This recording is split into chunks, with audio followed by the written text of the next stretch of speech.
Thank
Good morning. How are you? Good morning, Mindsetters. Welcome to another Mindset Morning for June 29th, 2021, as we barrel forward into the future and head into who knows what. Who knows what the future will hold? How's everyone doing? How's life treating you on this Tuesday morning? Well, let's get this road on the show. Let's get things going. Hopefully everyone's having a great day. Let's get the titles and the music and all that good stuff. Here we go.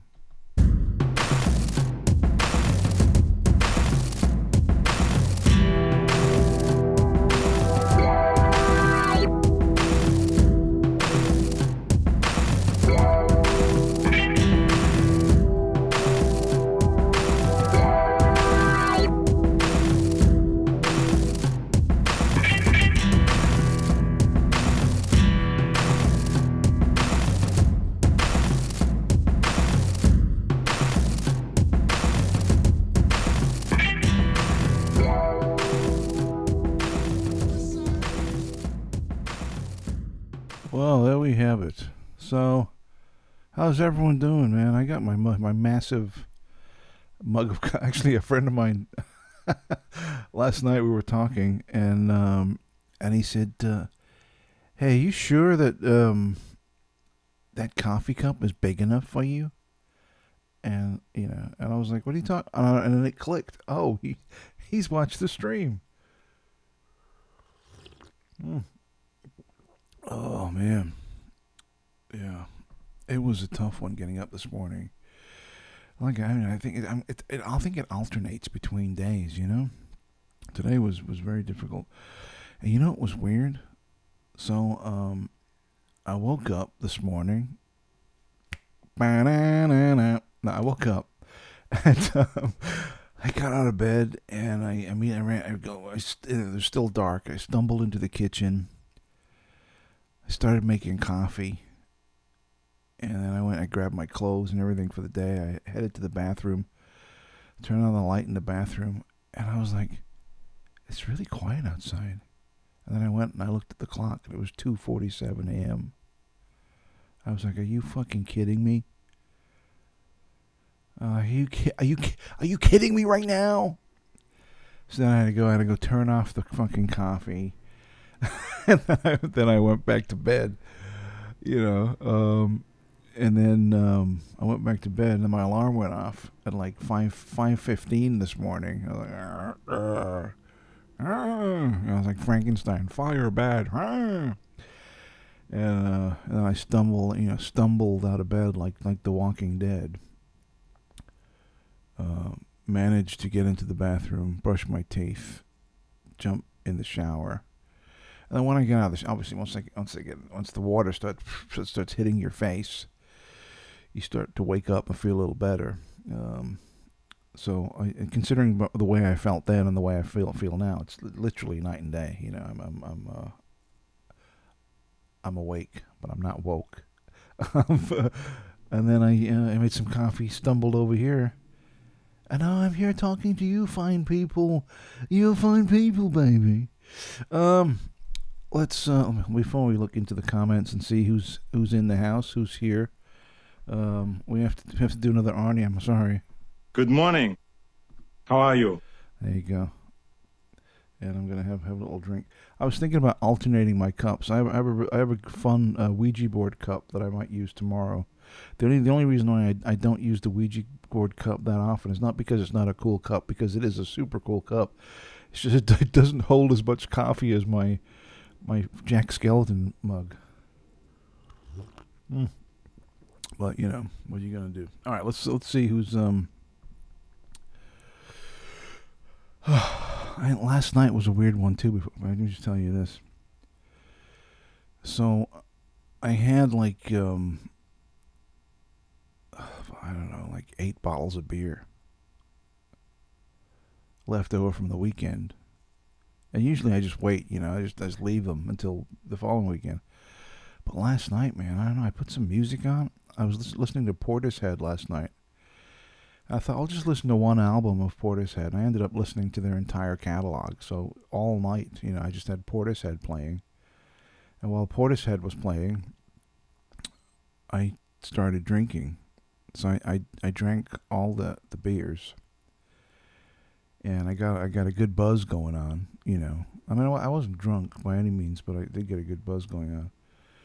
And waking up this morning, you know, I'm not hungover or anything, but you do feel the the remnants of the night, and it's super unusual for me to drink on a weekday, especially a Monday night. Is like, you know, it is verboten.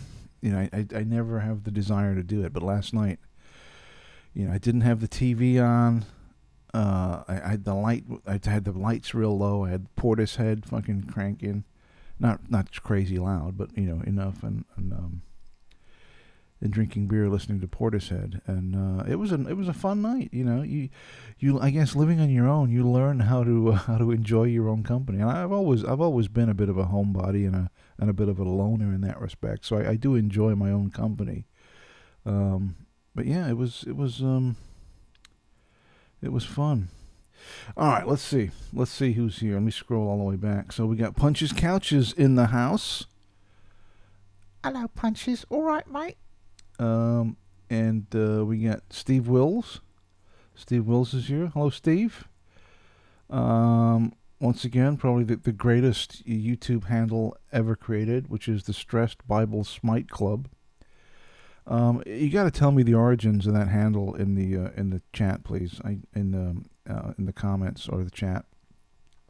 Comments down below, or chat on the which way? I don't know. This way? Is it this way?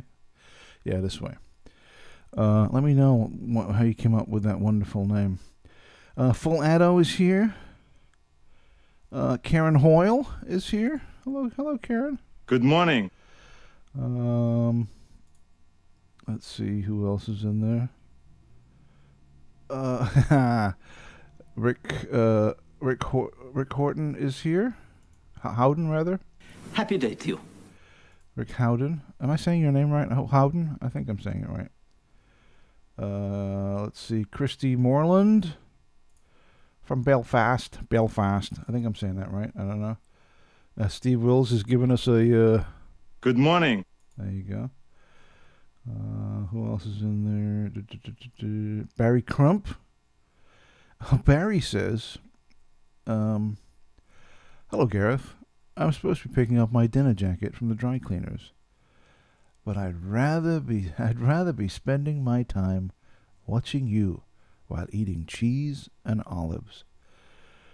Well, that's a very nice gesture, Barry. Thank you so much for foregoing getting your dinner jacket from the cleaners. I'm sure it'll be fine. It might miss you a little bit, just hanging there in the darkness, but it'll be fine. You'll be all right.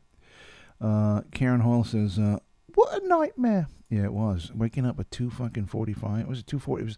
It was like 2:47 when I realized that it wasn't time. I was like, God damn it.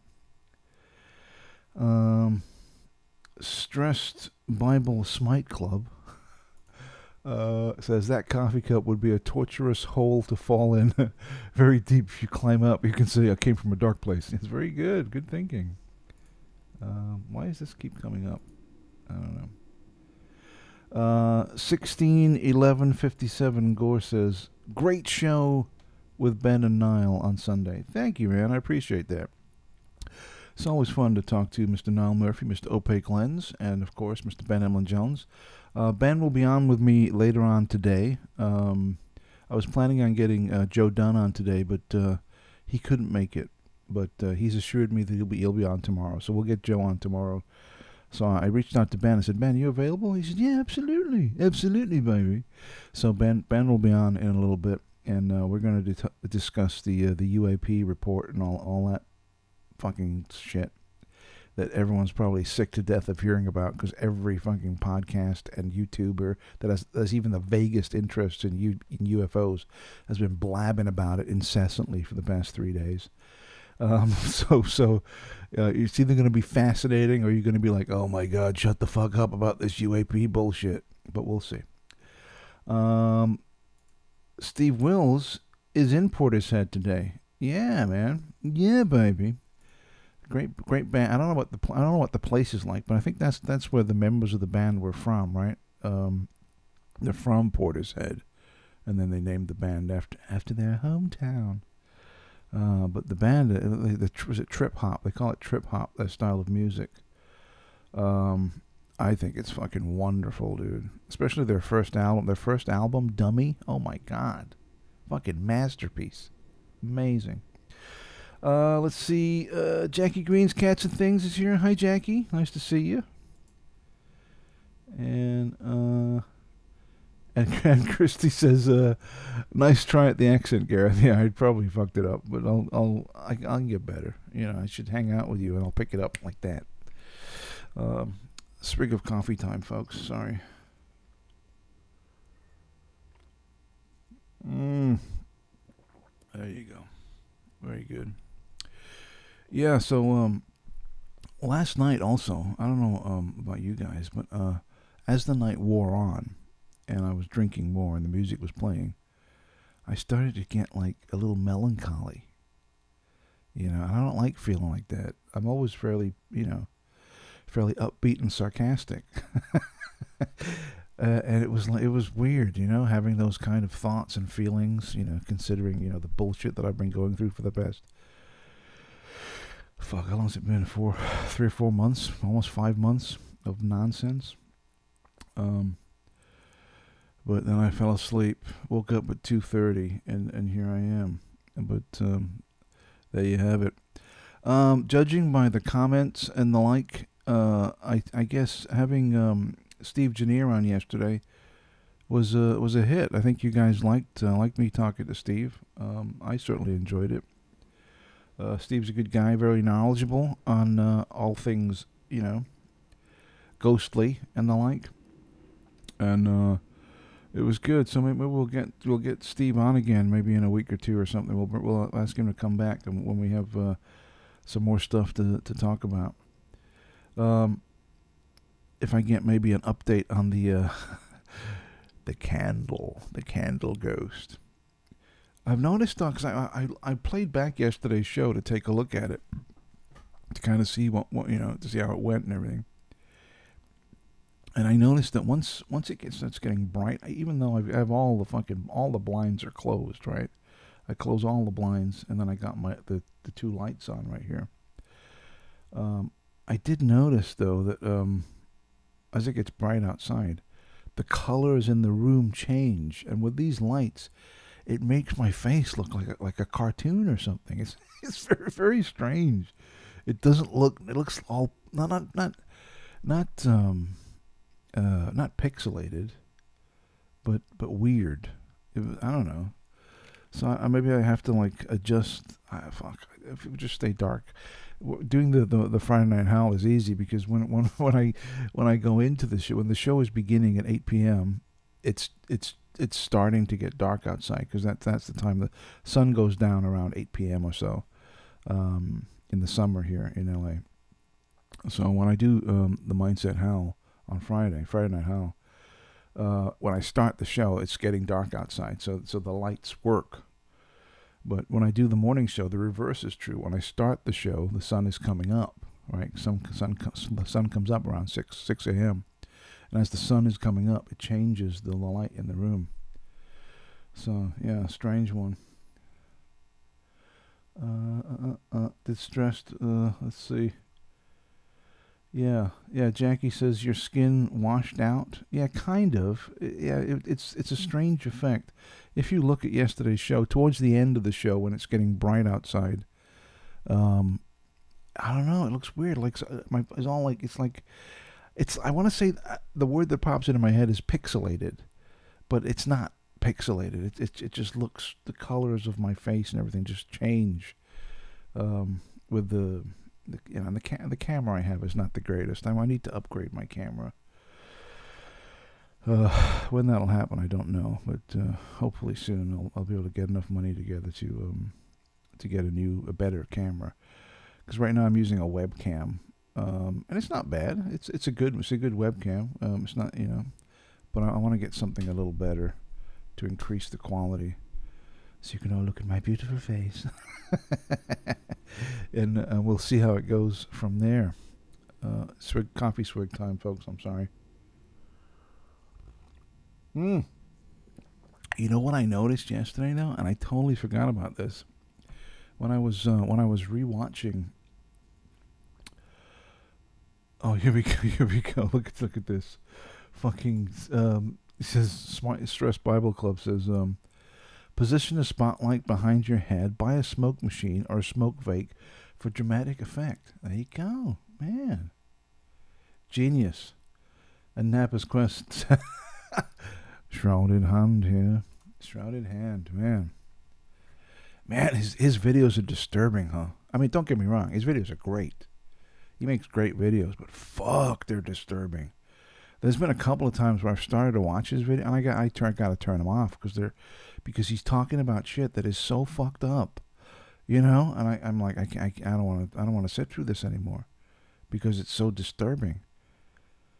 But great videos. I'll check out Shrouded Hand's channel if you're unaware of who Shrouded Hand is. Check it out. I've lost my train of thought. I was going to tell you something. It just popped out of my head. So let's say hello to Napper's Ghost, who said Shrouded Hand here. Adam George is here. Hi, Adam. Nice to see you. Glad you could make it. Let's see. It does. It stays bright in the UK till about 10 p.m. in the summer. I remember that. It does get, but I also remember when living in the UK, it was that in the winter, by 3:30 in the afternoon, it's starting to get dark. You know. I should remind everyone, if you haven't already subscribed to the channel, please do so. Hit the button, join the club, subscribe to Mindset Central so you can get notified and you'll know exactly when these fabulous shows are coming on. But what I was saying earlier was when I rewatched yesterday's show, we did the complete show, and I didn't play Mark Rebulet, not once. So let's remedy that now, because I think we all need a little bit of waking up, right? Because I'm still a little bit drowsy, even though I've had 3 or 4 massive swigs of hot coffee.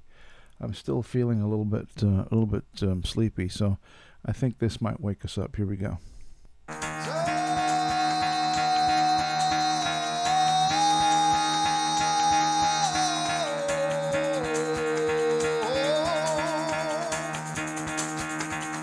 Get the fuck out of bed, bitch, go.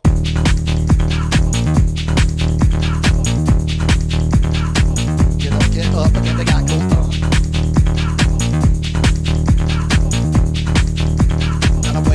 Time to wake up, bitch, get up. Get up, get up.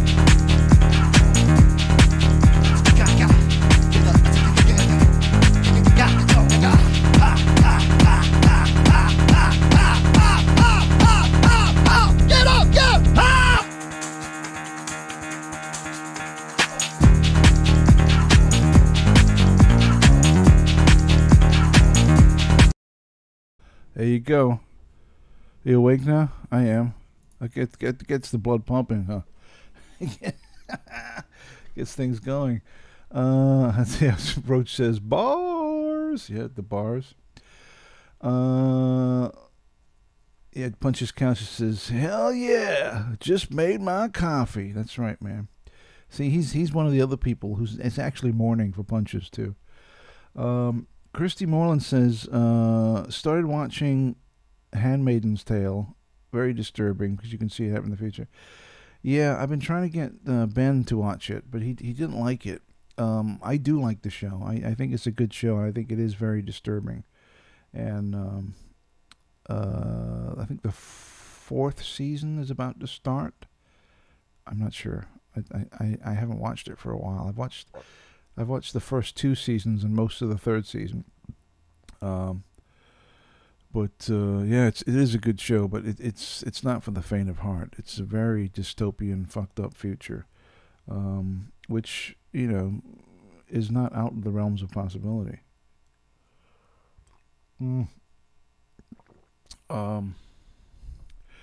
User 1 says, I can't stand Mark Rebulet. Wow. I'm shocked. I'm literally shocked. Oh, and Stressed Bible Smite Club says, User 1, I agree. Wow. Wow. Amazing. Amazing. All right, let's start thinking about bringing on Mr. Jones, Mr. Ben Emlyn-Jones. Let me see if he's up and about. Let's see. Hi, Ben. See if we can bring Ben in. See what he's up. Hopefully he won't have any computer issues this morning. Hopefully things will be working tip top in Bristol fashion. Hopefully, we'll see how it goes. I just messaged him. See if he's on. Yeah, I'm surprised that you don't like Mark Rebulet. I mean, what is it about him that you don't like? I mean, is it the music? Is it his vibe? Is it him prancing around in his underwear with just a dressing gown on or a robe? Is that what gets you like turned off by it? Or I don't know. I can see that though. I can see how you would be.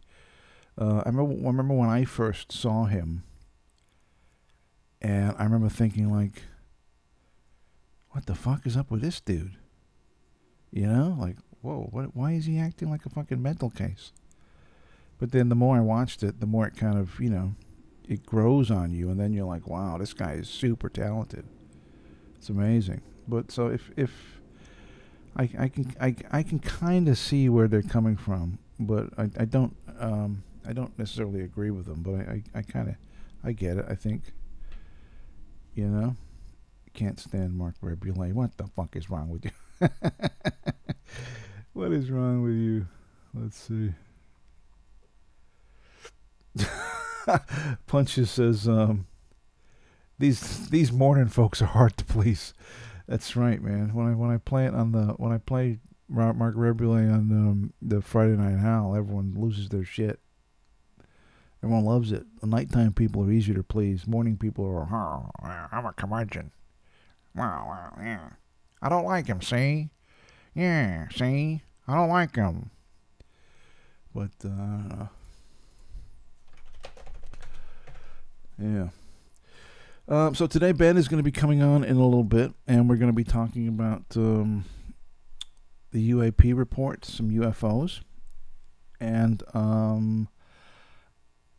I saw a UFO on Sunday, and yesterday when I went into work, I told someone at work, and he freaked out, and he said, I saw a UFO on Saturday. And I was like, come on, you're crazy. No way. And he pulled out his phone and he showed me the pictures.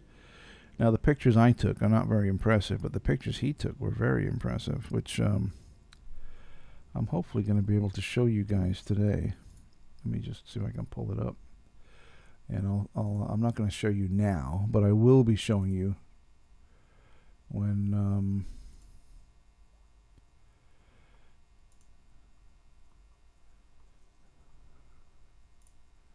there we go.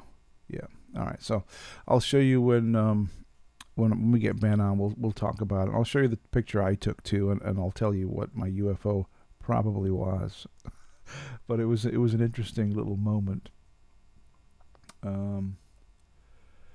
See, look at I don't stress this, and I'm hoping you're joking, dude, because I don't get this. I disagree with you 100%. He would be friends with Jimmy Savile if Jimmy was alive. I don't buy that, not for a minute. And I'm hoping you're joking. Because if you're serious, I don't know, dude. I don't know what to say without insulting you. And I'm not going to do that. All right, let's get Ben. Let's see if we can get Ben on. Let's see.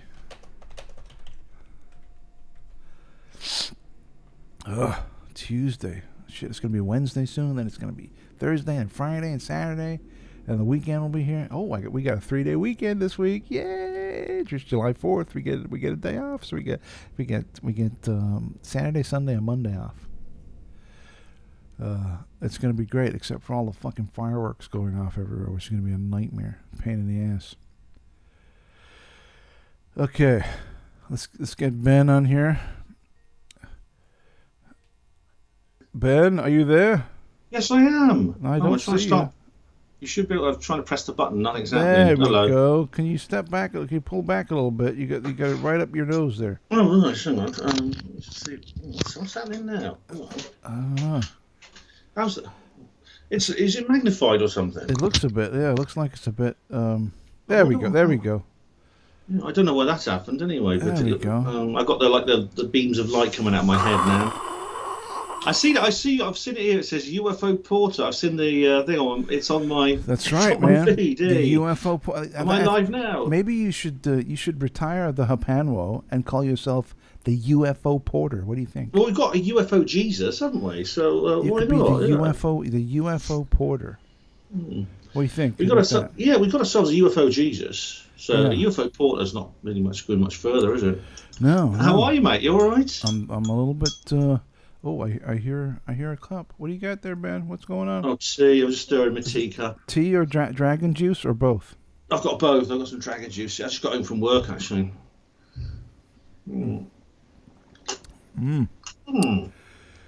So How are you this morning? You all right, mate? I'm a little tired, a little sluggish, but You've got to be congratulated for doing a show like early. Thank you, man. 6 a.m. your time, 6 a.m. which is like really. Monday through Friday, live and coming at you. Mindset Mornings. Let's see if we can get these retards to subscribe. Come on, hit the button. Don't be a little Subscribe to Mindset Central, guys. It's really good.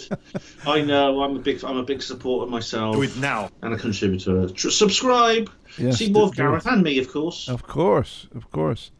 So what you been up to, Ben? What's been happening in the exciting world of Mr. Ben Emlyn-Jones? Oh well, I watched a horror film yesterday, which was really good, and I thought of you actually because I thought you might like it. If you haven't seen it already, it's called The Borderlands.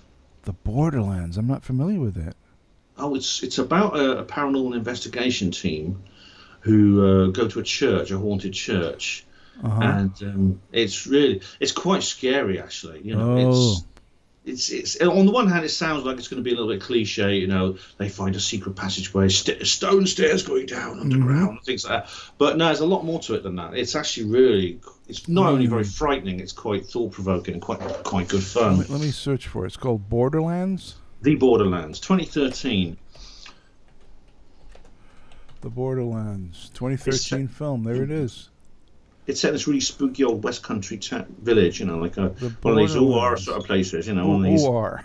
They were married to their sheep, that sort of thing, you know. Yeah, no, I'm completely unfamiliar with this movie, but Have you found it? Yeah, I have. It looks like it's right up my alley, so I'll have a look at that. I'll bookmark that so I can search for it and add it to my vast archives of films. Yeah, I'll check that out. So we're going to talk a bit about UFOs, Ben. You're one of. I was going to say just for a change. I was going to say your favorite topic, but I think it's one of your, because you have many favorite topics that you delve into. It's not just UFOs. You're into all kinds of shit, huh? I'm pretty much a jack of all trades, I suppose. Really. Could you just to humor me and to enlighten the audience? Could you roll out some of the topics that you're deeply involved in? Oh God, I'm gonna have to look it up. Hang on a second. You don't have to look Here we are. Government cover-ups, ghosts, UFOs, hospital porters, paranormal investigation, cryptozoology, hidden knowledge, forbidden history and archaeology, chemtrails, and more hospital porters. Hospital porters. There you go. Yeah. So now the audience has a complete insight into the inner workings of the mind. Well, it's a start. It's a summary. That would be a good name for a good show, dude. You imagine a show, 8 p.m. Friday nights, The Mind of Ben Emlyn-Jones. Well, it already exists, Gareth, but it's not Friday nights. It's Thursday nights, 8 p.m. Oh, that's right. Yes. The Hapanwo show on Hapanwo Radio. Yeah. Tell everyone how they can listen to you talk about all kinds of crazy shit every Thursday. Yeah, I do my own show. Gareth's been on it, actually. Yeah, it's 8 p.m. every Thursday evening, British time. The Hapanwo show goes live. There's other shows on the station as well, like the Cry Freedom show and Third Rail, the Gas Band, but the Hapanwo show is like the flagship show. And it usually goes on for over 2 hours. I have a guest on. I have some very interesting things to do with space weather and news, things like that. I let you know where all the asteroids are and the solar flares and things like that. And I have a very interesting guest. The guest this week is called John Stewart. He's a very interesting chap. He knows all about aliens and things like that. Ooh. So, yeah. We got a comment here. User 1 says, Ben really needs to invest in a proper microphone. Sorry, how's that? The mic. You're in the same problem as last time, Ben. The mic is not working. We're listening to you through your computer, not the headset. One sec. Yeah, but don't play with it. We don't want to make it. If you can make it better, go for it. But don't make it worse. I will try not to mess up like I did last time. Right. Okay. Right. Let's go down a bit. Microphone. How's that? Oh my God! Listen to that. That's more like it. Yeah. That's all right. My gosh. I went to the wrong place last time. It's, wonderful. So sorry about that. What I need to do is, like I say, get a proper mic like you've got. With a proper high quality microphone. That's someone's going to give me that for my birthday, I think. Which is nice. When is your birthday, Ben? So we can all wish you a happy birthday. October. And how old will you be on that day, Ben? I'm not going to tell you, but put it this way, I'll be a year older than I am now. That blew my mind. I remember the first time. No, it wasn't the first time. It was like the second or third time we got together. Ben and I were in a pub and we're drinking, and I said, Ben, how old are you? And expecting him to say, well, I'm, let me know how old he is, as people would do. And Ben said, yeah, I'm not going to tell you. Well, I'm like, why aren't you going to tell me? And then he came in this whole. Tell everyone, Ben. It's about all the content that go in with your age. So why won't you tell people how old you are? There seems to be an awful amount of baggage associated with these numbers after your name, and it's the moment you say it, people immediately start thinking about you a certain way. I mean, this always happens. People always immediately start thinking about you a certain way. They'll start making judgments about you. They'll start making assumptions about you, and a whole list of other things which is attached to your age. Now, I made a decision a long time ago. I really didn't want to be a part of it. I don't like it. They always say things like, because eventually, because I've seen other people do this. They'll say, "Well, hang on, maybe why are you listening to that kind of music? It's not, you're too old, stroke young, or you shouldn't be dating him or stroke her. You're too old, stroke young," and things like that. And it's this even within the new age truthy type people, these conventions and these drives towards unsubstantiated standards or unsupported standards by logic or ethics is very, very common, and I don't want to be part of that. I don't want people thinking of me as what I am to my age. I mean, you can guess that I'm not like a little kid. I've got a daughter who's 26. I'm not a little kid. But I'm not an old man either. I'm sort of what the goodies used to call the in-betweenies. The goodies. But what happens, Ben, when you do become an old man? Are you still not going to tell everyone your age? I don't think I will, no. I don't think I will. Even when you're like legit old? Well, obviously, if I'm in a kind of Joe Biden state, then people are going to guess I'm not 21. But I'll leave them, as far as the actual number goes. I don't mind if people assess me to be a certain generation or something. That's not a problem. That's unavoidable because everybody inevitably looks and talks and behaves in a certain way and has you have memories and things like that which you talk about, which reveals your generation. However, I just don't want it pinned down to a couple of digits. Right. It's strange though when you bring that up because of all the prejudices that exist in the world, where people judge other people. Whether it's, sexism, racism, all these different isms. There's one ism that every single person will deal with in their lifetime, regardless of their race or whatever. Everyone will deal with this. And it's called ageism.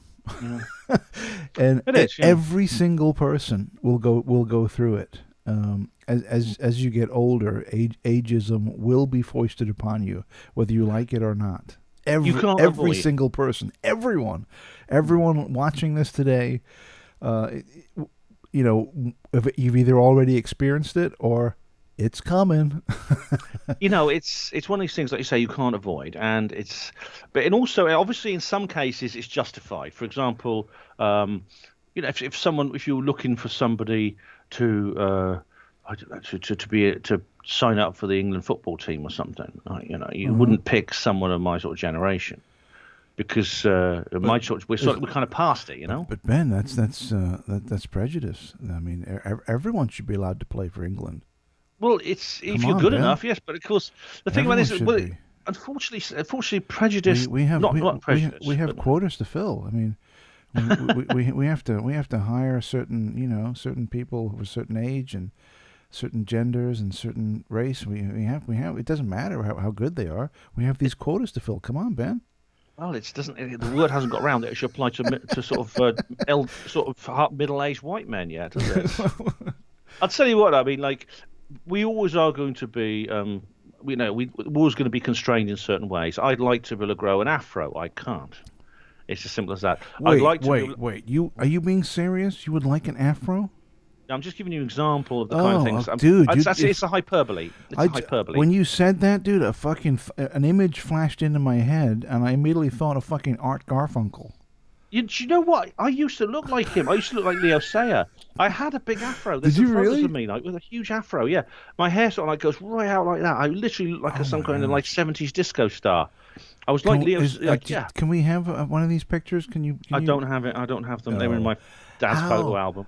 But you know what? There's How other convenient, things I'd like to do. Ben. How convenient. Well, I'll see if I scan some in for you.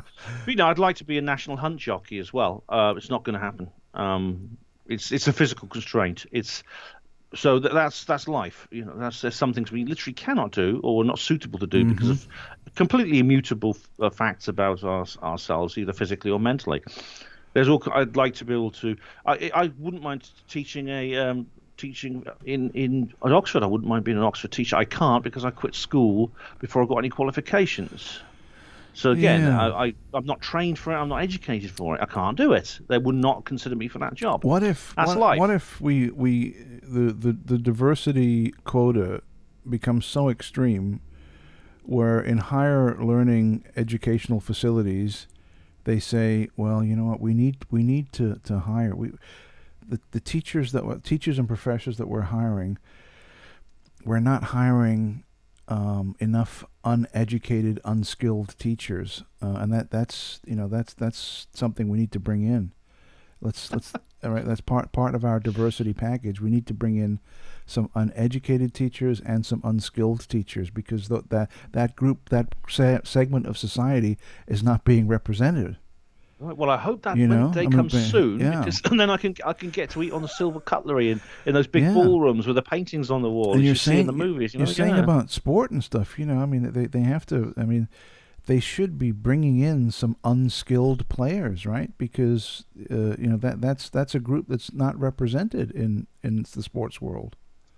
Well, exactly. Yes, I could win Wimbledon. Like all the other I'd go against all the other players, and I'd be like 6 sets up or something on all of them. So I'd win no matter what they did. Yeah. And then I'd win Wimbledon. Everyone will say that's wonderful. We now live in a fair, just society, where everyone who can't do something is pushed to the front. Exactly. Everyone who can do things is shoved to the back. Right.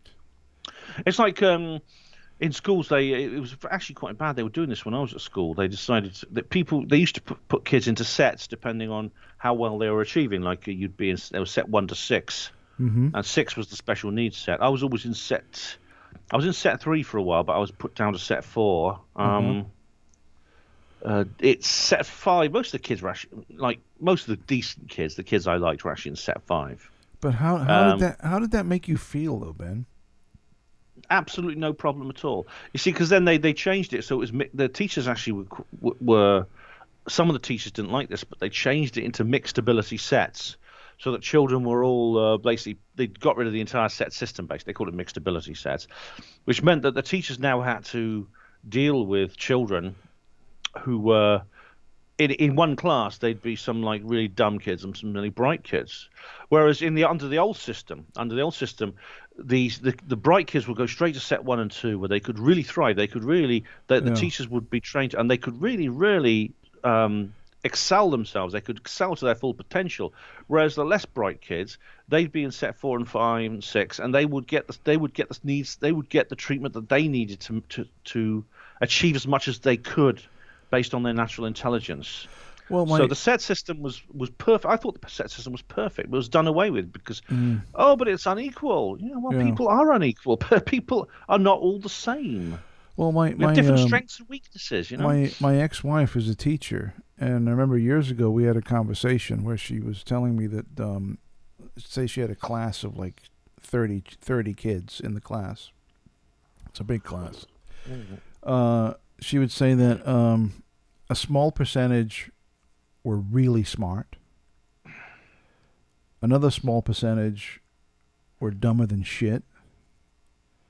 And then everyone else was just like average, Yeah, they weren't smart, but they weren't stupid. They were just So you had like a small percentage at the top who were like crazy smart and fucking on it. Then you had a small percentage at the bottom who could barely fucking function because they were so stupid. And then you had everyone in the middle who was kind of like, mediocre. Yeah, most people are like this. I mean, the intelligence is basically an academic ability is basically a very, very even bell curve with basically it's symmetrical pretty much. There's probably an equal number of thick people as there are geniuses at each end, and most people are just in the middle. Yeah, and there's nothing wrong with being. There's nothing wrong with being anywhere in that position, as long as you get the needs, you get what you need, you get you get helped to achieve as much as you can do, in accordance with your natural abilities, with the knowledge that there's going to be some areas that will always be off limits to you, yet you can achieve an awful lot within those areas. I mean, I myself, like I said, I failed school completely, yet I hate, to be honest, Gareth. I don't think I'm particularly thick. I don't know where I am on the bell curve. But I'm not particularly thick, I don't think. It's just I just hated it. I just hated being there. I hated the teachers. Most of the teachers were loathsome. A lot of the other kids were bastards. Something inside me just thought, this is not for you. This is not your kind of place. Yeah, I mean, looking back at my school days, I didn't hate school, but I did find it intensely fucking boring. Yeah. I would boring, be sitting there some days like, oh my, what the, get me out of here. They'd be giving some lessons or whatever, and it would literally be like watching fucking paint dry. Oh, and it's not that the subjects were not interesting. I mean, for example, I'm very interested today in history, and I've learned a lot about it. I've learned 10 times as much since I left school as when I was in there, because my history teacher was not an unpleasant chap, actually. As teachers go, he was quite nice, but he was as boring as hell. And his teaching method was we had to copy things off a blackboard, and he says that's you just revise them for your exams. There was no real discussion or anything, and I just thought, it's like that doesn't that make or break it though? I mean, if you have a fascinating teacher that's more of a performance artist than an actual teacher, who can engage you and pull you in so you're hanging on their every word, then suddenly the class becomes interesting and exciting, and you're learning. That's how it should be, Gareth. But if you have a teacher that's like, okay, open your books, turn to page 47. You want to fucking kill yourself. It's like it's misery. It's the thing about it is, I from what I gather, I mean, this was the case when I was at school, actually, and it was actually, from what I gather, it's even worse now.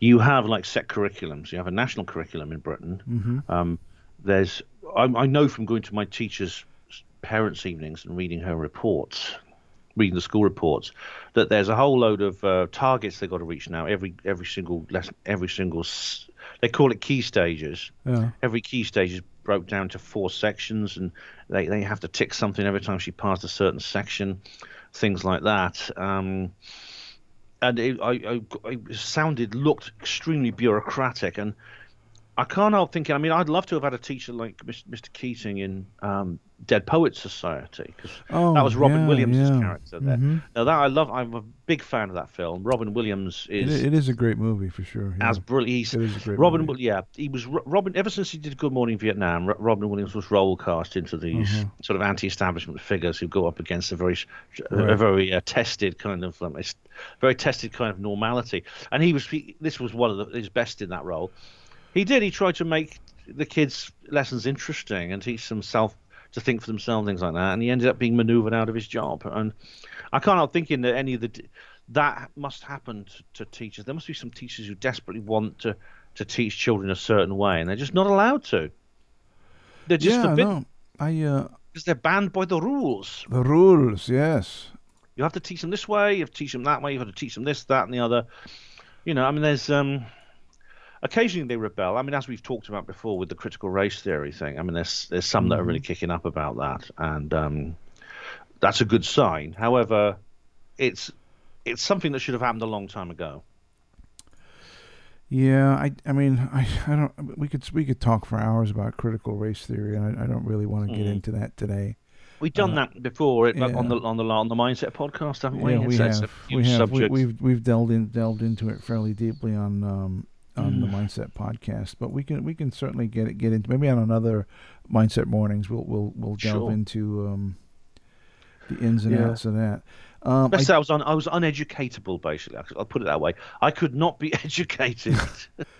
I think, you see, even though I've only been the way I am now since sort of the 1990s, but I've always been something. I think my whole life I've always had a feeling that I've got to be different. I've got to try and assert some kind of something that stands out from normality, from convention.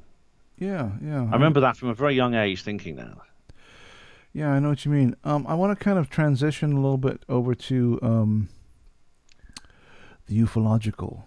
Sure. I mean, there's no real segue for that, so there's no real. Just go for it. Again, right, yeah. We'll put the brakes on. Start again. We'll pump the brakes on Ben Emlyn-Jones's School Days. Hey, there's a title for your next book, Ben.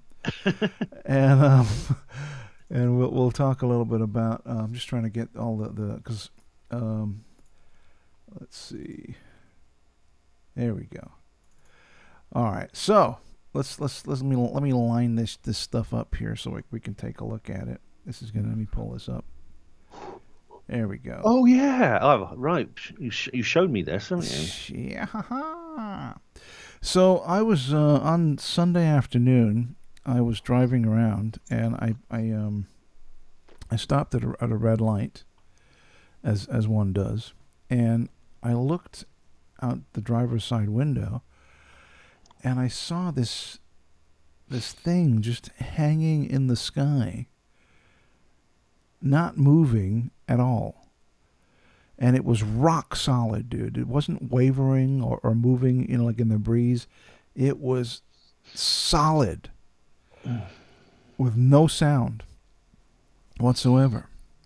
And I was squinting at it thinking, what the hell is that? What is that thing?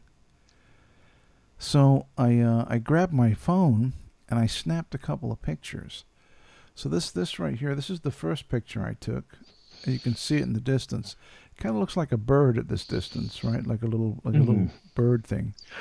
But it's hard to say, but you say it was completely static in the air. Completely, dude. It wasn't, like, so you see them wavering a little bit, and this was like solid, like rock solid in the sky.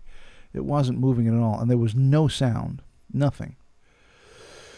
So I snapped a picture, and then I zoomed in, and I snapped another picture. And when you look at that, I'll see if I can zoom in a little bit here. There we go. Oh, that's slightly better than. Oh, right. That's a slightly better quality than. Yeah, I see it. Than the one I. Well, maybe it's to do with my picture viewer, but I couldn't get it to that kind of quality. Yeah. So. So Ben, you're looking at it. What do you think that is? It looks to me like a helicopter drone of some kind. Although it's too it's too indistinct to tell for sure. I mean, obviously, like it's not the ideal photographic conditions. You're driving along, you're stopped at a light. Mm-hmm. You get you've got your standard mobile phone camera to take a picture of it. Obviously, like if this was Win Keach or something, he'd have his telephoto lens on that with infrared and stuff on a moment. We probably would get a very, very clear view of what that is. Right. It's impossible to know for sure exactly what that is, Gareth. Although, like I said, I'm guessing it's some kind of helicopter drone. Was it making any noise? No. What does your UFO group think about it? The one where you've been doing sky watches. I have not shown it to them. But I was looking at it the other day, and and I kept zooming in and thinking about it, and I'm like, this really looks like a drone. Really looks like a drone. That would be my first guess. But although... the only thing that makes me think that it might not be a drone is that it was rock solid in the sky, right? No movement whatsoever, and there was no sound. And I know that I've seen many drones in the past, and they're all like, they buzz, and they buzz like crazy. Whereas this was completely silent. But it really does look like a drone. It does look like also like a kind of weirdly configured drone, but nonetheless, a drone. However, that would be my first guess. However, it has an unusual look to it for a drone. Like I say, strangely configured. Like it has some piece of equipment under below the rotor blades. What looks like the mounts for the rotor blades. Something. Oh, let me pull it up again. Looks like something is. There's some structure underneath it, which could or... be a camera or something. Yeah. In the local news, has there been any reports from in the local news? Nothing at all. No, nothing. Right, because if other witnesses, you haven't seen any other photographs of this from your local area. No. Right. But this does lead into another story, and this other story is far more dramatic than my supposed drone photograph that you're looking at right there. Right. So, yesterday when I was at work, I was talking to one of the guys at work, and I said, "Oh, I saw a UFO on Sunday." And when I said that, he freaked out. He was like, "Oh my God, I forgot to tell you." I said, "What? What are you talking about?" He said, "I saw a UFO on Saturday afternoon." And I was like, "Come on, what are the odds, And he said, "And I took photos." He grabbed his phone and he showed me 2 photos. And this, Ben, is pretty impressive. Has he allowed you to? Have you got the photos? I do. I'm about to show them to you. Right. Hey, Ben, calm down. I'm going to show you right now. Yeah. I reckon, I'm guessing Gareth, though, when he said he forgot to tell you, he probably didn't. He probably just thought, no, I won't tell anyone about this. But then, Gareth, when I brought it up, he was like, you could see he got visibly excited. He probably thought, oh, great, here's someone who won't laugh at me. I'll tell him. So check this out. All right. Here we go. What's that? All right. I'll zoom in a little bit, or at least try to. Let me pull this up a little bit.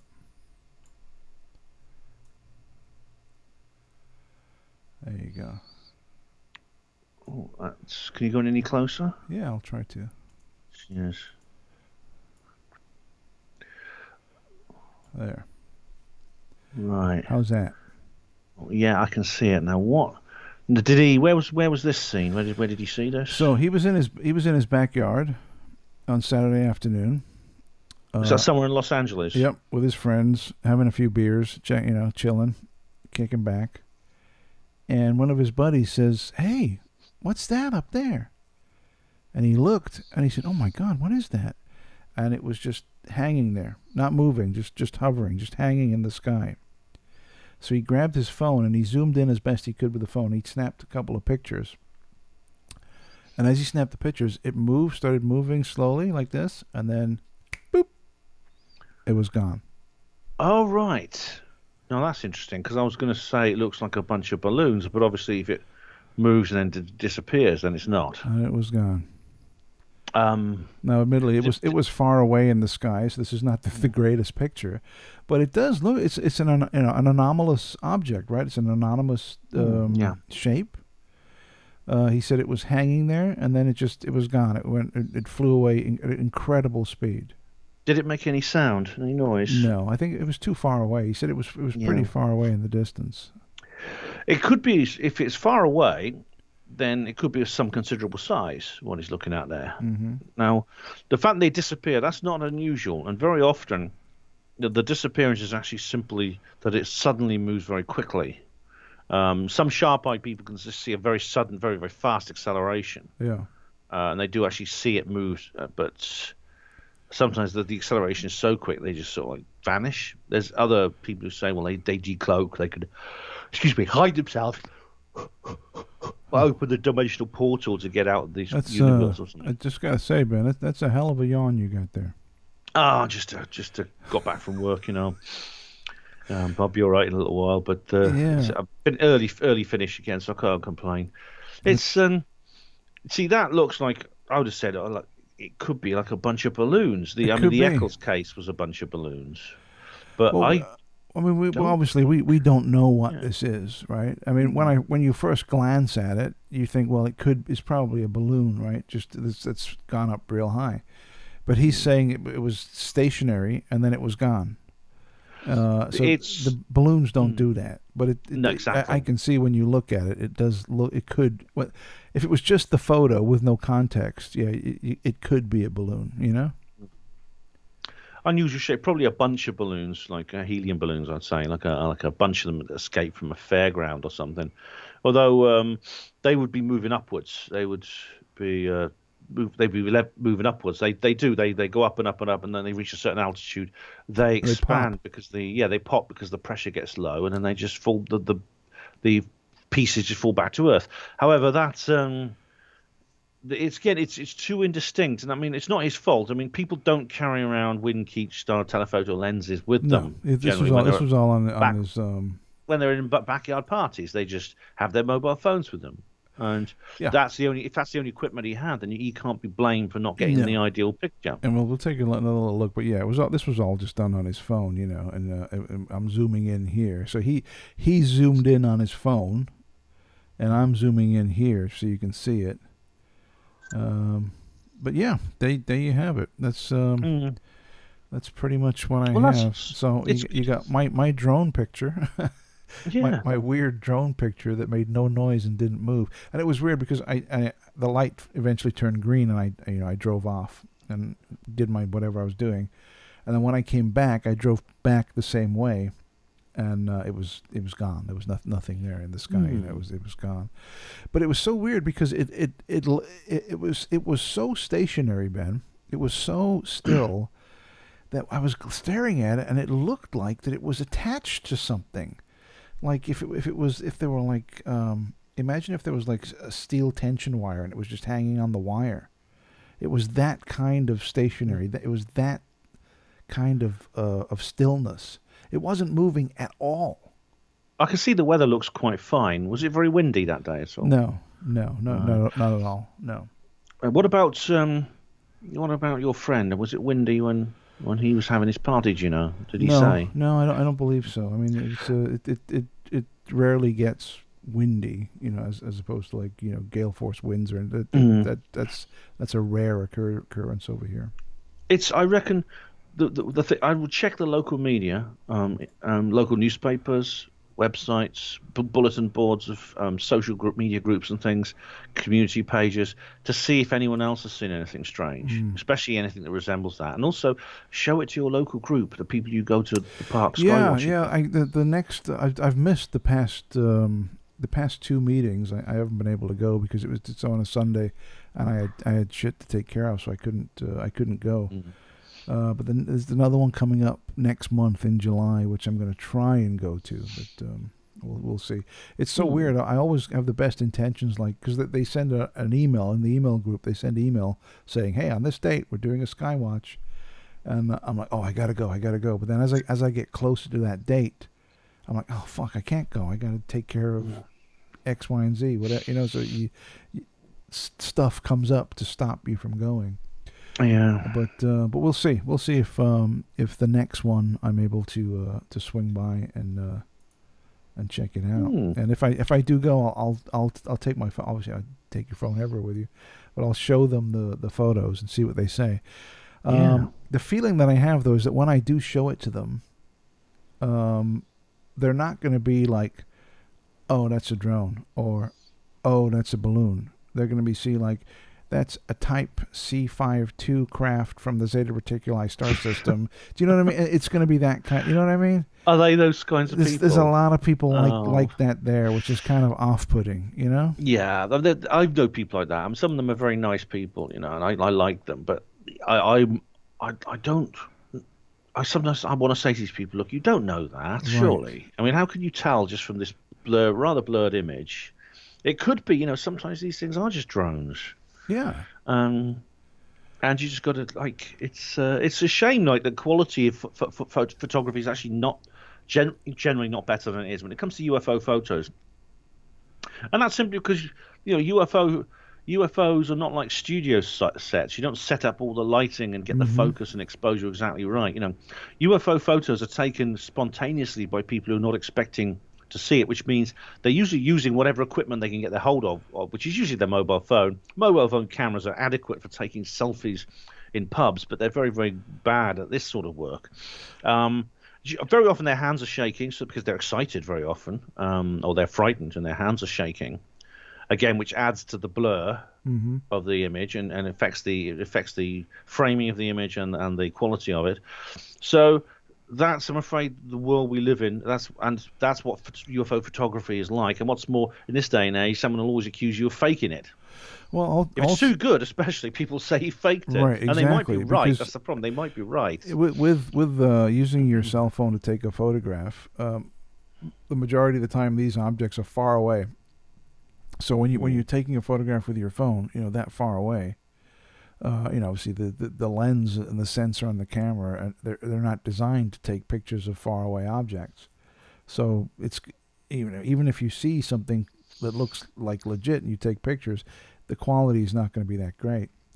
And if you had your phone with you and say a structured craft came down and landed in front of you, right? That was close, and you pulled out your phone and took photos, then obviously the photos would be perfect, like completely clear and detailed and all that stuff, which would mean that most people would say, oh, that's fake. Unfortunately, yeah. That's fake. That's bullshit. You made that up.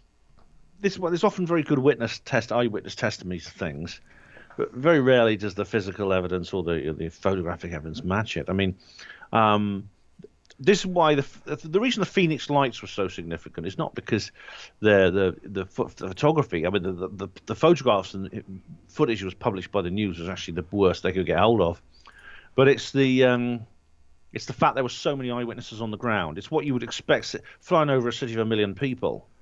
That's what you would expect. Lots of eyewitnesses on the ground, and there were. Right. That's what makes it significant. If it hadn't been for that, I wouldn't have believed it. It's like that one in Santiago. There was a similar piece of footage which was filmed in Santiago, which is in Chile. This is a city the size of London, and no eyewitness testimony anyway. There was just this very impressive piece of footage of this object flying over the city. No one else saw it apart from the photographer, and I thought, perhaps doctored image. Yeah, or either a doctored image or it's legitimate, and whatever these things are only reveal themselves to him. And I know that sounds crazy, but that happens. That does happen. Yeah. So I mean, it could go either way. Let's talk a little bit about the UAP report that came out on Friday, and I don't want to beat it to death because we discussed it at depth on the Mindset podcast on Sunday.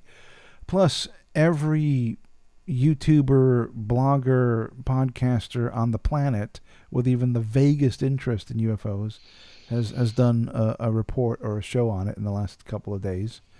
But it is interesting, and I pulled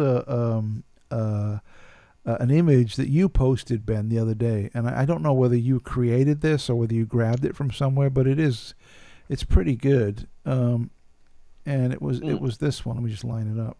Yeah. What the UAP TF? What does the UAP TF stand for? Unidentified Aerial Phenomenon Task Force. Task Force, okay. Yeah. What the report really said. What UFOs might be. Balloons? No. Russians? No. Chinese? No. U.S. secret aircraft? No. Swamp gas? No. Aliens? Report ends. And that's pretty much it, right? It is, yeah. I actually created that. I did it. There you go. Look Paint, at that. yeah. I know. I was wondering. I thought you created it because of all the spelling mistakes. Oh, right. Was there spelling mistakes in that? Oh, sorry about that. No, that was a joke. Oh, right. Okay. But yeah. But I wanted to like create something. It was somebody posts something. I know there's a lady I know. She posted something on Facebook about it, and basically making some really, really good points about this. And it got me thinking, can I put some kind of summary together for this particular document? It's 9 pages. Well, 9 pages, including one title page and 2 appendices. So it's about 6 pages. What can I do with this very short, very truncated and brief, and very carefully worded document? Very carefully worded, even though it's full of bad grammar. What can I do? And that's basically it. They state very clearly that many of these reports cannot be categorized as any of the first 5 on my list. But then they say, well, what does that leave? Well, they don't actually say aliens. They call it comes under the category of other, and then they waffle. They have a long, very, I think, meticulously crafted paragraph of gobbledygook, and then that's it. They don't actually. What they basically say is they know that the possibility exists that these are artificial objects of non-human constructions, AONHCs, as I call them. I came up with that just to try and make it easier for them, because I know they don't want to say aliens. They don't want to use that word. But if they are AONHCs, and I think the time has come when they have to actually admit that. They have to actually admit that this is a distinct possibility. It's probably the most likely possibility. And so they should just tell us. They should say the most likely possibilities is that some of these objects are AONHCs. They don't want to go there, though, Ben. They can't go there. They can't go and admit that right off the bat. Now, they might eventually. It'd be very tricky. It'll be very tricky because you're opening a huge can of worms there, right? If they say, so what they're doing is it's pretty clever. It's crafty when you think about it. Saying that we have no evidence for these being aliens, but we can't rule it out, right? So they're kind of squirming their way, without actually coming out and saying it, The only reason they would even be, why would they put themselves in this position? And the only reason I can think of is because they've got no choice. They've really reached a point where they have to, and they're trying to find a way to, as you say, wiggle their way around this without dropping the A-bomb. The A-bomb. Yes, aliens. They're trying to do that. Aliens, not atomic, folks. Yeah, I know. But they are. Well, the effect it might have will be similar to an A-bomb. Actually, it'll be very similar. It'll be a massive cultural, societal, and political explosion. Right. Yeah, I think it's going to happen at some point. I mean, there's really all the news people in the media now are saying this now. I mean, it's not. It's really become less. It's become really less. What's it called? Fringe. It's not really crazy stuff anymore. It's becoming quite mainstream to ask these kinds of questions. And there's many, many millions of people now really taking an interest in this sort of thing who never did before. Some of the pundits actually become very well known, like that UFO podcast, for example. They've only literally been doing this like for a couple of years. They literally started making shows and things for a couple of years ago, and before that they had no interest in this subject. See, that's always strange to me. That I mean, this whole thing. It's like, well, this is like a brand new phenomena. It just happened in 2017. This is all brand new. We're amazed at this. When and anyone with half a brain, that this shit's been going on for the last 80 to 100 years. Well, I've been talking to someone on Facebook yesterday, and they're feeling fed up actually, because they believe that this new ufology is essentially, it's trying to whitewash over the old ufology. They are literally trying to pretend, this just suddenly appeared in December 2017, and before that there was nothing. And that's, of course, as you say, is false. These people, the Elizondos and the Mellons and the DeLongs of this world are standing on the shoulders of giants. Right. People like this guy gave the example of Graham Birdsall, but there are many, many others. There's Stanton Friedman, and many of these people are no longer with us. There's J. Allen Hynek, and there's others who are still with us, like Richard Dolan and Steve Bassett, and you and me, because we've been into this subject. We've been enthusiasts and researchers for this subject. Yeah. Long before all this took off. Against the New World Order, Ben. Yeah. You see what I mean? It's like... So I can understand why it seems like these Johnny-come-latelys are coming along and they're stealing all the limelight.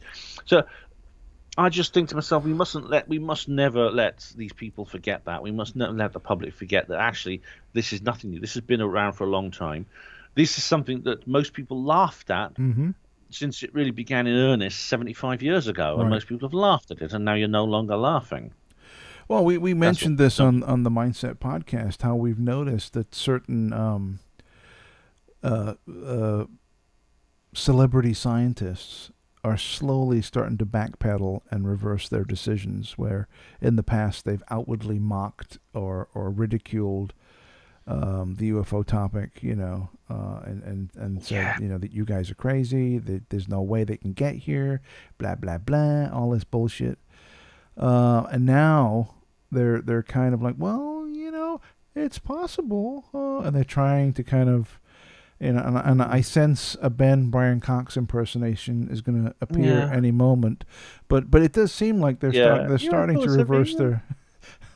I've always told you, haven't I? I told you from the beginning they were real.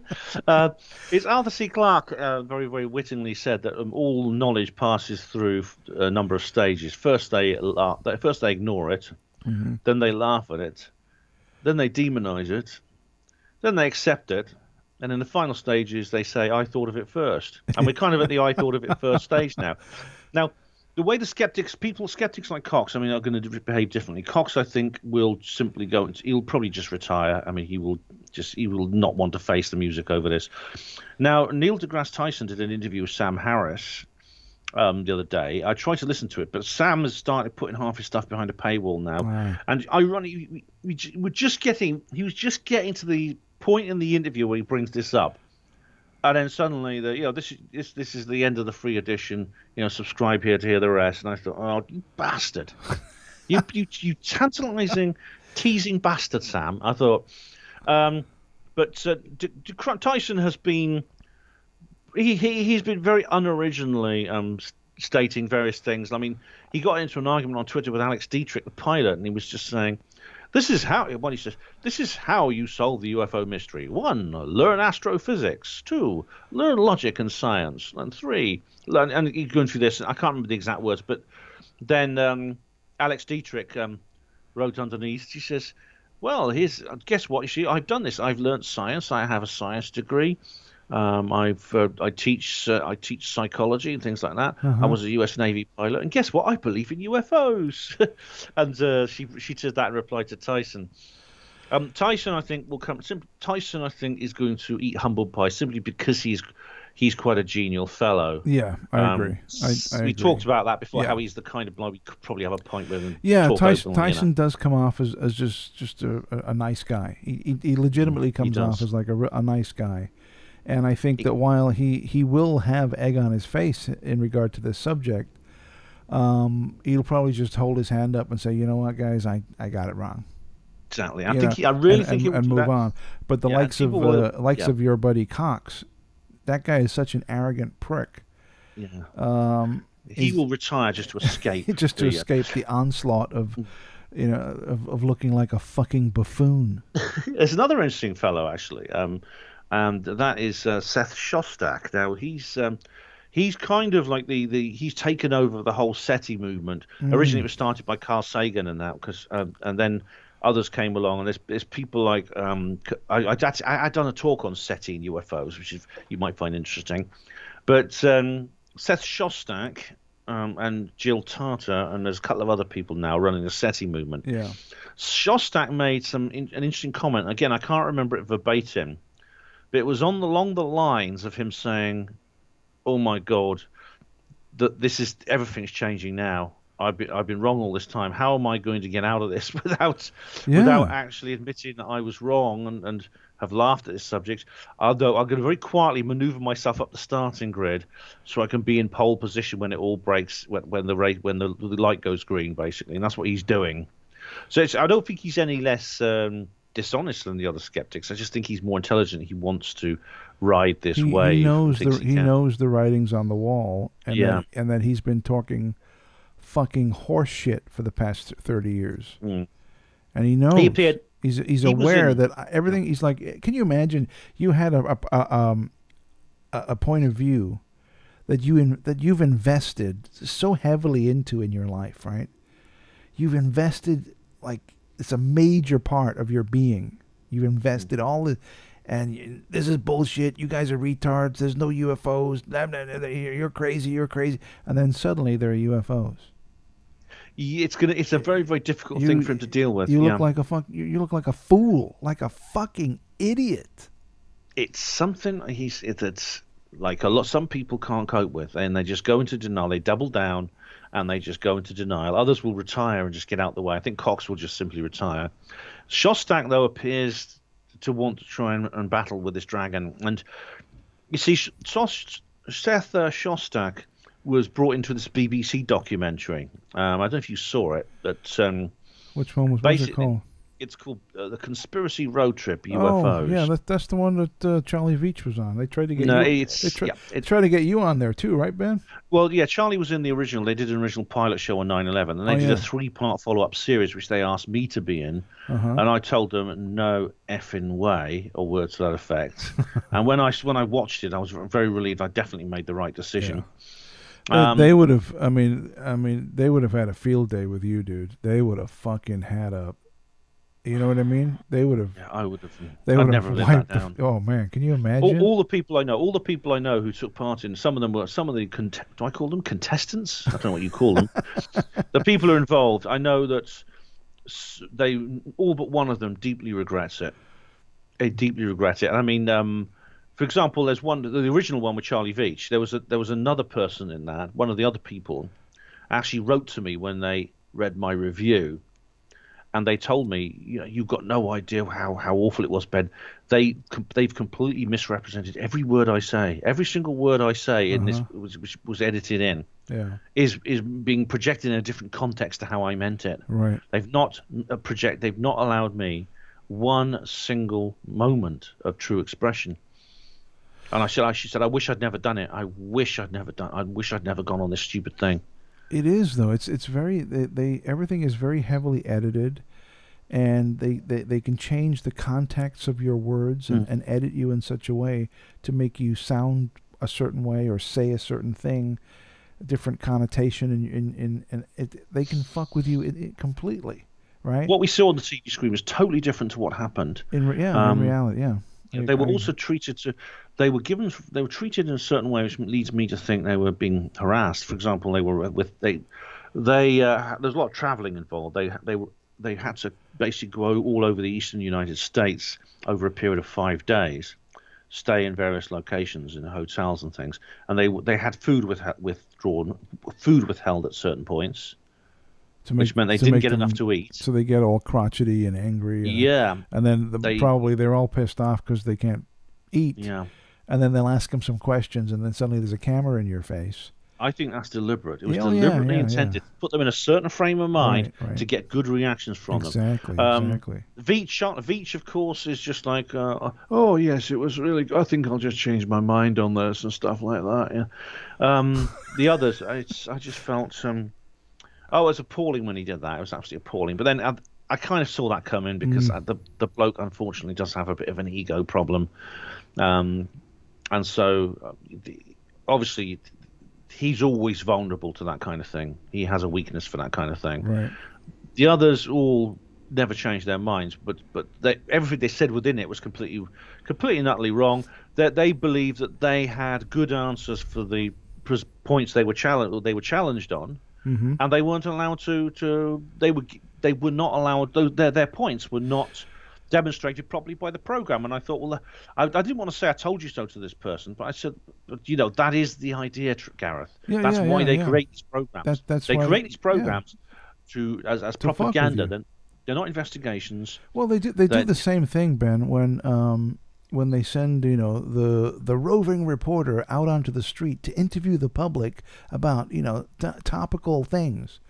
And they'll go out there and say that they ask 10 people in the street a specific question. And let's say out of that 10 people, 8 people tell them what they want to hear. And the rest tell them what they don't want to hear. Well, they're going to use the people that tell them what they want to hear and disregard the rest. So you don't get a solid overview, right? Do you know what I mean? There's always been if they say, and sir, what do you think about this? And the guy's like, well, I think it's a bunch of horse shit. And let me tell you why. And they lay it out. They're like, oh, we're not using his footage.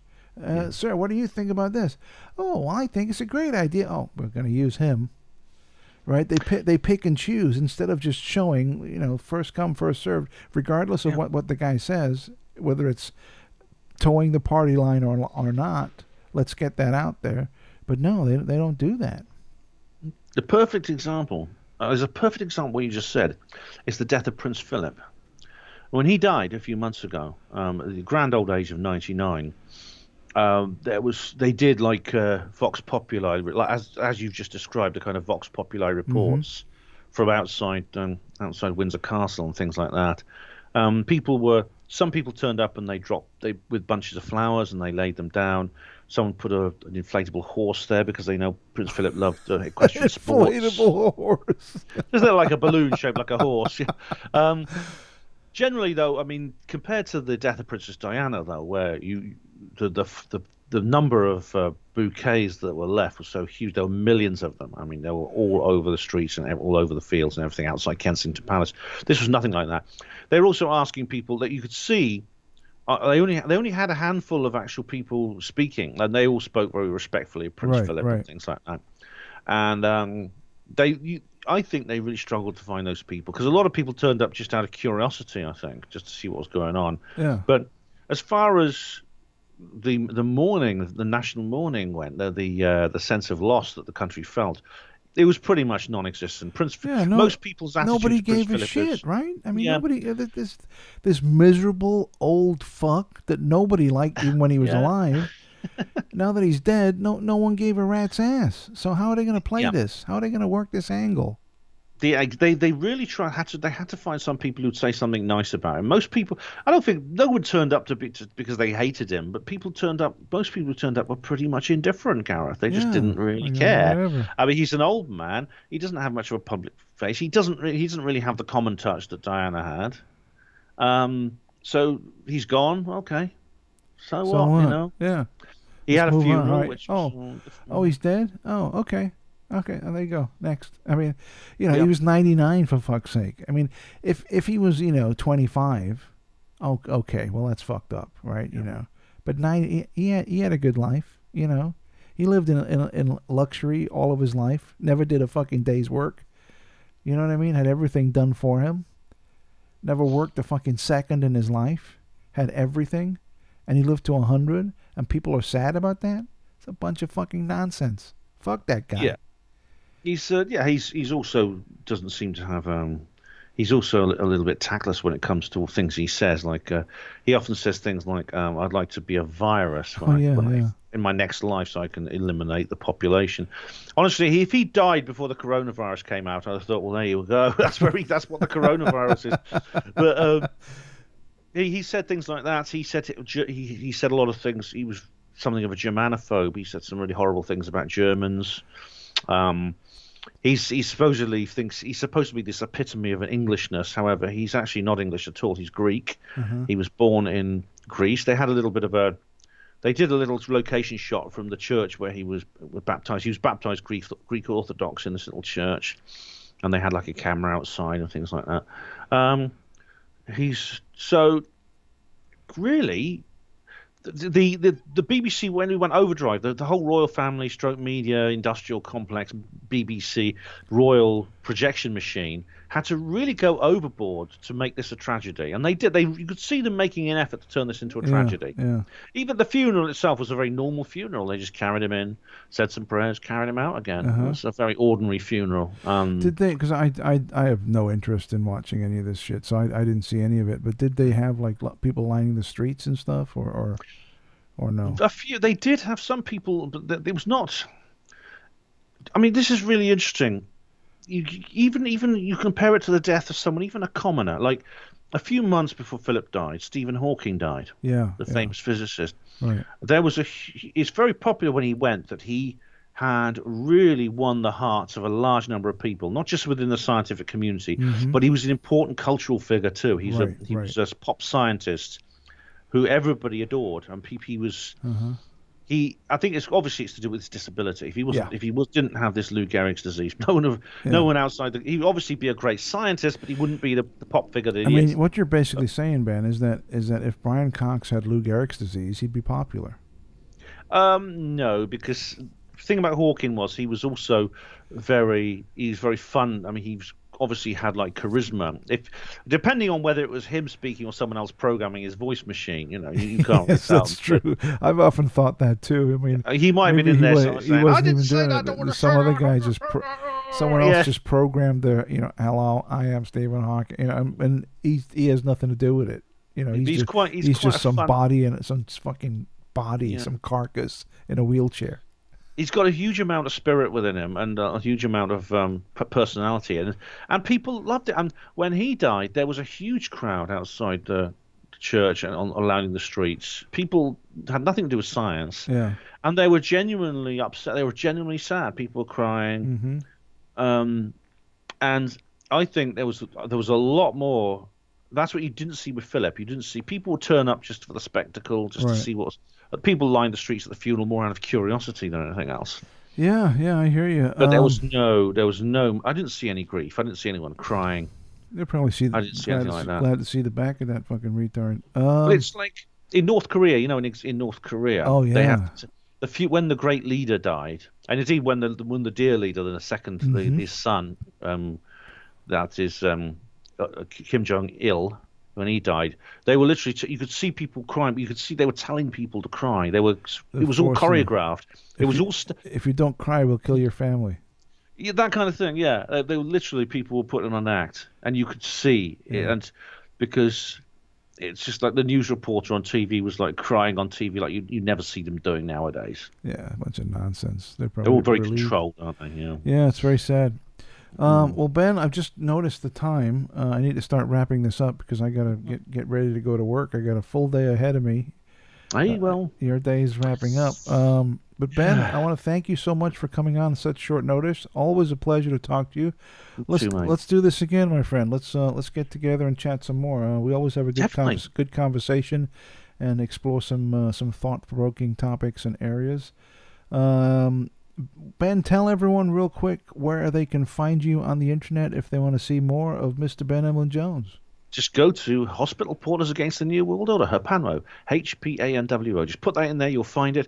You'll find all my websites and also, of course, my book, Roswell Rising, a novel of disclosure, and its 2 sequels, which is about this kind of subjects Gareth and I talk about, but it's a fictional scenario about what might happen if we got the truth about them instead of lies. So I think you'll enjoy those books if you enjoy this show. There you go. Thank you, Ben. I'm gonna say goodbye right now. Gareth. And we'll talk very soon. Have a great day, man. See you soon. I've loved it. You two have a good day, man. Okay, bye-bye. And there you go. Ben goes off into the ether, and we'll get Ben back on again, maybe next week or so. It's always great to talk to him. I want to thank you guys for coming by. It's always great to see everyone in the chat with their thoughts and their opinions.